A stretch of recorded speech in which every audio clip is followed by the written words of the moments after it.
চট্টগ্রামের অথেন্টিক কালাভুনা রেসিপি আজকে আপনাদের সঙ্গে শেয়ার করব।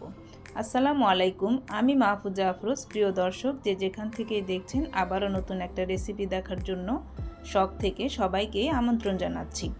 চলুন তাহলে রেসিপিটা শুরু করা যাক। প্রথমে আমি একটা প্যান নিয়ে নিলাম, আর এখানে 2 কেজির মতো মাংস ভালোভাবে ধুয়ে পানি ঝরার জন্য রেখে দিয়েছিলাম একটা স্ট্রেনারে। এখন পুরো মাংসটাই আমি প্যানে ঢেলে দিলাম।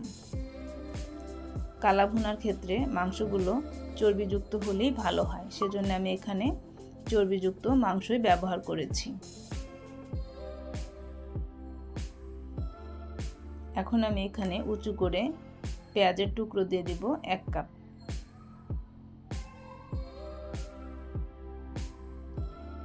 রাঁধুনির কালাভুনার প্যাকেট মশলাটা এখানে ব্যবহার করব। প্যাকেটের ভিতরে 2টা প্যাকেট আছে, একটাতে বেশি মশলা আর একটাতে কম মশলা। কম মশলাটা আমি নামানোর আগে ব্যবহার করব, আর যেটা বেশি সেটা আমি এখন পুরোটাই দিয়ে দিচ্ছি। এই প্যাকেটে যতটুকু মশলা আছে সেটা দিয়ে 2 কেজির মতো মাংস রান্না করা যাবে। টমেটো সস দিয়ে দিচ্ছি আমি 1/4 কাপ। আপনারা ইচ্ছা করলে টমেটো সস আর একটু বাড়িয়েও দিতে পারবেন। মরিচের গুঁড়ো দিয়ে দিচ্ছি আমি 1 চা চামচ। আমার বাসায় ঝালটা একটু বেশি পছন্দ করে, সেজন্য আমি একটু ঝাল বাড়িয়ে দিয়েছি। লবণ দিয়ে দিলাম স্বাদ মতো। খুবই সামান্য আমি আদা বাটা দিয়ে দিচ্ছি। এটা আপনারা ইচ্ছা করলে বাদ দিতে পারেন, প্যাকেটের ভিতরেই আদার গুঁড়ো দেওয়া আছে। 1/3 কাপ আমি সরিষার তেল দিয়ে দিলাম। এখন আমি মাংসর ভিতরে মশলাটাকে ভালোভাবে মিশিয়ে নিব।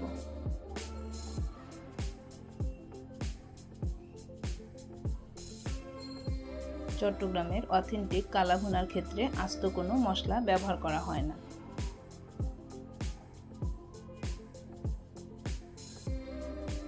এখন আমি প্যানটা চুলায় বসিয়ে দিব।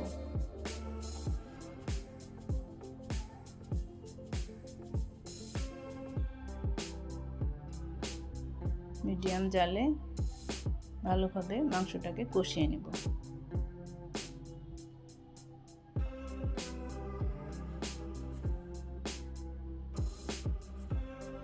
ঢাকনাটাকে খুলে কয়েকবার উল্টে পাল্টে দিতে হবে। লক্ষ্য রাখতে হবে নিচে দিয়ে যেন পুড়ে না যায়। আপনারা যারা আমার চ্যানেলটিকে এখনও সাবস্ক্রাইব করেন নাই, প্লিজ আমার চ্যানেলটিকে সাবস্ক্রাইব করে আমার পাশে থাকবেন। আমার রেসিপিগুলো ভালো লেগে থাকলে প্লিজ একটা লাইক দিবেন। কষানোর পর আমি কিছুটা গরম পানি দিয়ে দিয়েছি, যেন মাংসটা ভালোভাবে সেদ্ধ হয়ে যায়। ঢাকনা খুলে কিছুক্ষণ পর পর আমি তলা থেকে ভালোভাবে নেড়ে দিচ্ছি।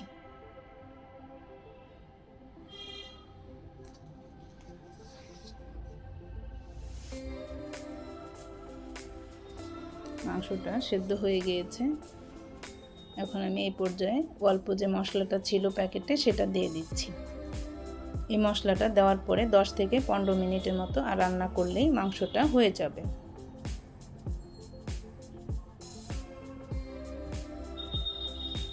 এই কালাভুনা রেসিপিটা রান্না করা এতই সহজ, ব্যাচেলার ভাই বোনেরাও রান্না করে ফেলতে পারবে।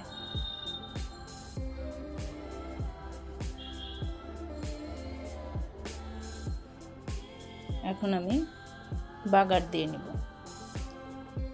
মাংসটা পাশের চুলায় কম আঁচে বসিয়ে রেখেছি, আর এই দিক দিয়ে আমি একটা প্যানে সরিষার তেল দিয়ে দিলাম 2 টেবিল চামচ। এখন দিয়ে দিব পেঁয়াজ আর রসুনের কুচি। পেঁয়াজ রসুনের কুচি আমি এখানে 2 টেবিল চামচের মতো ব্যবহার করেছি, আর 5-6টা শুকনো মরিচ দিয়ে দিয়েছি।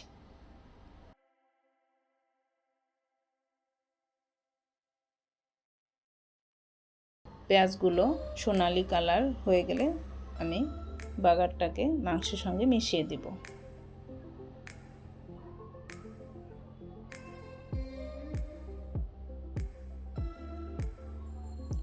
খুবই সহজ এই কালাভুনা রেসিপি, ভীষণ সুস্বাদু হয়। কোনো ঝামেলা ছাড়াই যে কেউ চট করে এই রান্নাটা করে ফেলতে পারবেন। দেখেন মাংসটা আমার প্রায় রান্নার শেষ পর্যায়ে। এখন আমি বাগারটা ঢেলে দিচ্ছি।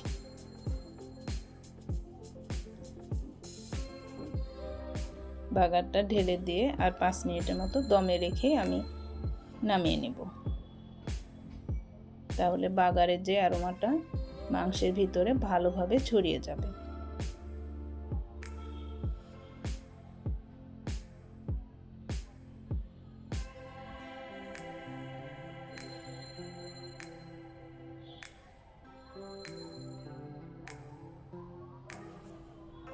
কুরবানির ঈদ গিয়েছে আমাদের, এখন সবার ঘরেই মাংস আছে।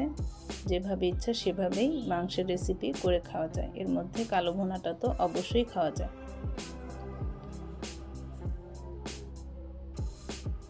দেখেন কতটা লোভনীয় হয়েছে, বলার আর অপেক্ষা রাখে না।